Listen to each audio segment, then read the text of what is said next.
제3장 죽음의 묵시록.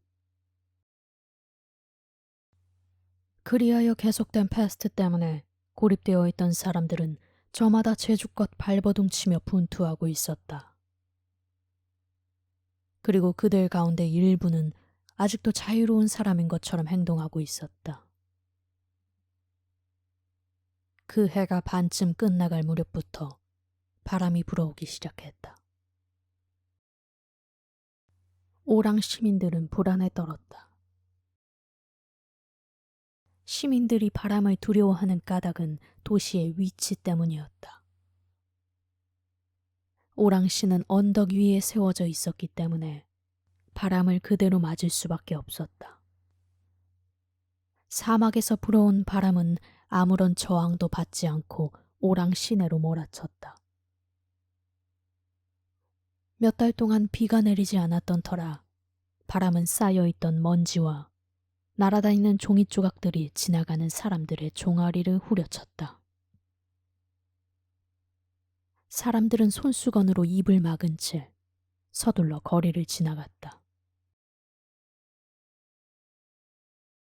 저녁이 되면 카페나 응접실에 나와 앉아 이야기를 나누던 사람들은 바람 때문에 꼼짝도 할 수 없었다.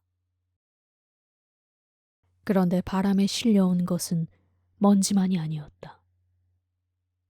그동안에는 변두리 지역에서 주로 발생하던 패스트균이 바람을 타고 시내까지 날아온 것이다. 바람이 모든 것을 망쳐놓았어. 호텔 지배인은 불만에 차서 소리쳤다. 이제는 시내의 주민들도 한밤중에 울리는 구급차의 사이렌 소리를 자주 듣게 되었다. 점점 우리들 차례가 다가오는군. 시내 한가운데서도 특히 피해가 심한 곳은 격리되었으며 주민들의 출입이 제한되었다. 엎친 데 덮친 격으로 서쪽 별장 지역에서 하루가 멀다 하고 불이 났다.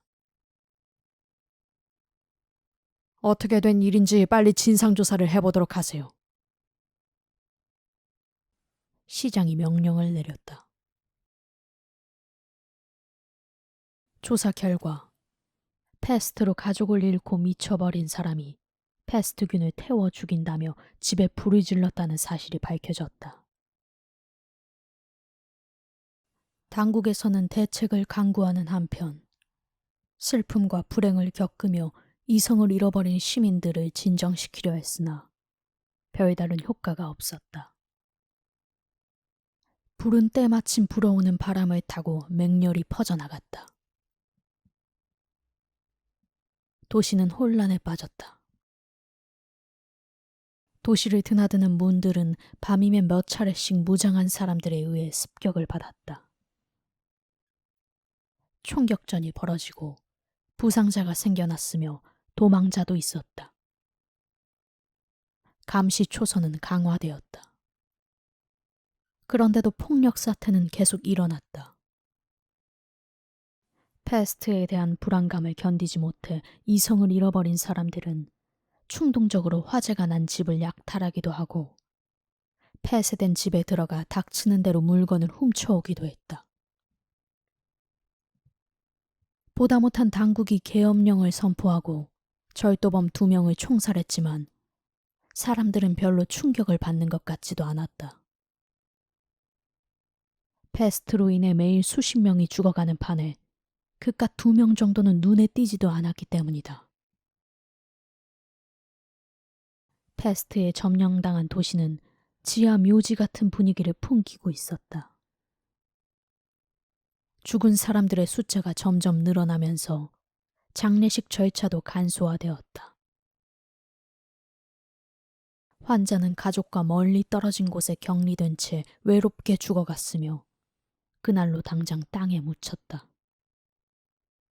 물론 가족들에게 알려주기는 했지만 환자와 함께 살던 가족들은 예방 차원에서 다른 곳에 격리되어 있었기 때문에 장례식을 볼 수 없었다. 죽은 사람과 함께 지내지 않았을 경우에는 가족들이 정해진 시간에 장례에 참석할 수 있었다. 하지만 가족들은 죽은 사람을 직접 보지는 못했다. 묘지로 떠나기 직전에 시신을 넣은 관만 볼 수 있을 뿐이었다. 이런 장례 절차는 리웨가 있는 병원에서 이루어지고 있었다. 임시로 쓰고 있는 학교 건물의 뒤쪽에는 문이 하나 나 있었으며 복도를 향한 창고에는 관들이 가득 쌓여 있었다. 가족들은 그 앞에서 장례 절차에 필요한 모든 서류에 서명을 했다. 그리고 나면 차량이 곧장 시체를 싣고 묘지로 갔다. 묘지 입구에는 보초병이 서 있다가 정부가 발행한 통행증에 고무 도장을 찍어주었는데 이 도장을 받지 못하면 묻힐 자리조차 얻지 못했다. 안으로 들어간 차량이 수많은 구덩이 가운데 하나를 선택해 서면 신부가 다가와 시체를 맞이했다. 장례 절차 같은 것은 이미 생략된 지 오래였다. 신부가 기도를 드리는 동안에 밧줄로 맨 관이 끌려 내려가 구덩이에 놓여지면 곧바로 인부들이 흙을 덮었다. 관을 싣고 온 구급차가 소독을 위해 한 걸음 앞서 돌아가 버리고 나면 삽질하는 소리가 점차 둔탁해졌다. 가족들은 그 소리를 들으며 택시를 탔다. 그리고 그 소리가 다 끝나기도 전에 집으로 돌아가 버렸다. 모든 일을 이처럼 빠르게 처리하는 이유는 안전 때문이었다. 패스트 초기만 해도 가족들은 이런 장례 절차를 못마땅하게 생각했다. 이건 죽은 자에 대한 도리가 아니에요. 이런 식으로 이별을 할 수는 없어요. 최소한의 예의는 갖추게 해주셔야죠. 그들이 불만을 털어놓았지만 당국에서는 일일이 그들의 요구를 들어줄 수는 없었다. 시간을 끄는 사이 패스트는 점점 더 위세를 떨쳐갔던 것이다. 시민들의 생활은 더욱더 어려워졌다. 식량 배급이 줄어들었으며 다른 생활 필수품들도 구할 수가 없게 되었다. 이렇게 되자 사람들은 장례 절차보다 먹고 사는 문제에 더욱 매달리게 되었다. 관도 더욱 귀해졌다. 수의를 만들 옷감과 맷자리도 부족했다. 다른 방법을 찾지 않을 수 없었다. 결국 합동 장례식을 치르고 하나의 관을 여러 번 사용하기로 했다. 그 당시 리웨에게는 5개의 관이 할당되었다. 그 관의 시체가 모두 차면 구급차가 와서 관을 싣고 묘지로 간 다음 따로 마련된 헛간 안에 시체를 내려놓았다. 그리고 관들을 소독한 다음 병원으로 가지고 와서 다시 사용했다. 이런 작업은 합동 장례를 치를 만큼 시체가 쌓일 때까지 여러 번 되풀이 되었다. 이와 같은 방식은 대단히 실용적이긴 했지만 사람들을 불쾌하게 만들었다. 그래서 시 당국은 가족들이 장례식에 참석하지 못하도록 하였다. 하지만 결국 이 방법도 한계에 부딪히자 엄청나게 큰 구덩이 2개를 파고 남자용과 여자용 구덩이만 구분하여 시체를 한꺼번에 묻어버리게 되었다. 이때까지만 해도 당국에서는 그래도 인간에 대한 예의를 지켜준 셈이었다. 그러나 패스트가 점점 기승을 부리자 나중에는 마지막 수치심이나 체면 따위는 아랑곳 없이 남자와 여자를 한데 섞어 묻어버리고 말았다. 이들 구덩이의 밑바닥에는 두껍게 깔아놓은 생석회가 김을 뿜으며 부글부글 끓고 있었다. 병원과 묘지 사이를 오가던 구급차의 왕복이 모두 끝나고 헛간에 시체들이 합동 장례식을 치를 만큼 모이면 인부들은 벌거벗은 시체를 들것에 담고 구덩이로 가져다 넣었다.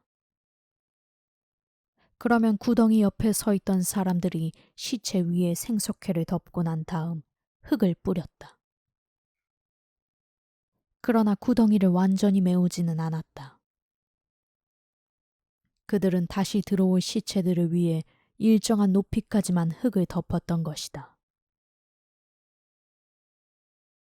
시체가 매장된 이튿날, 가족들은 한 통의 서류를 받고 확인을 해야 했는데 이것이 바로 동물과 사람의 차이였다. 즉, 어떤 경우라도 확인이라는 절차가 필요했던 것이다. 이런 모든 일을 진행시켜 나가기 위해서는 사람들이 많이 필요했다. 그런데 더욱 놀라운 사실은 패스트가 완전히 가라앉을 때까지 인부들을 구할 수 있었다는 것이다. 처음에는 시체를 매장하는 일을 할 사람이 부족했다.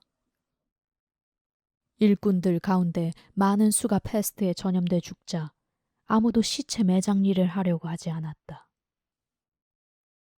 하지만 패스트가 심해지자 오히려 일꾼을 구하기가 쉬워졌다. 패스트로 인해 일자리를 잃은 사람들이 많아졌기 때문이다.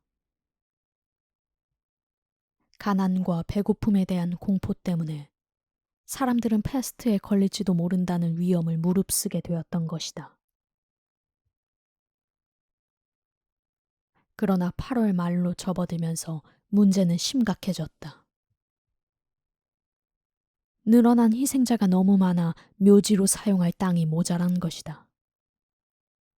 시에서는 싼더미처럼 쌓여가는 시체를 묻기 위해 담 한쪽을 헐어서 공간을 넓혔지만 그 정도로는 시체를 모두 처리할 수가 없었다. 더 이상 방법이 없습니다. 화장을 하도록 하지요. 시에서는 어쩔 수 없이 그런 결정을 내렸다. 하지만 어떻게 시체들을 옮기죠? 지금은 쓰지 않는 전동차를 이용하는 것이 어떻겠습니까? 화장터까지 선로가 닿아 있으니 해안도로를 따라 운행을 하면 될 것입니다. 좋은 생각입니다. 이렇게 하여 매일 밤이면 시체를 가득 실은 기차가 덜커덩거리며 해변을 지나가게 되었다. 그 뒤부터 얼마 동안 아침나절이면 구역질 나는 짙은 연기가 시의 동쪽 하늘을 자욱하게 뒤덮었다. 이러다가 패스트에 옮는 거 아니야? 시민들은 불안에 떨었지만 의사들은 이 연기가 불쾌한 느낌을 주기는 하나 인체에는 아무런 해도 끼치지 않는다고 말했다. 그렇지만 시민들은 연기에 섞여 하늘로부터 날아온 패스트균이 자기에게 달려들까봐 당장 그 지역을 떠나버리겠다고 거세게 항의했다. 그 바람에 시에서는 하는 수 없이 연기가 다른 곳으로 빠져나가도록 공사를 해야 했다. 이런 끔찍한 일들을 겪으며 시민들은 점점 더 무기력해져 갔다.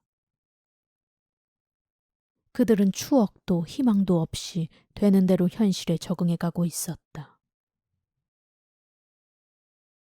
그리고 사람들의 마음속에서 사랑을 대신하고 있었던 맹목적인 진념의 음울한 목소리는 자기 자신이 발버둥치는 끝없는 소리였다.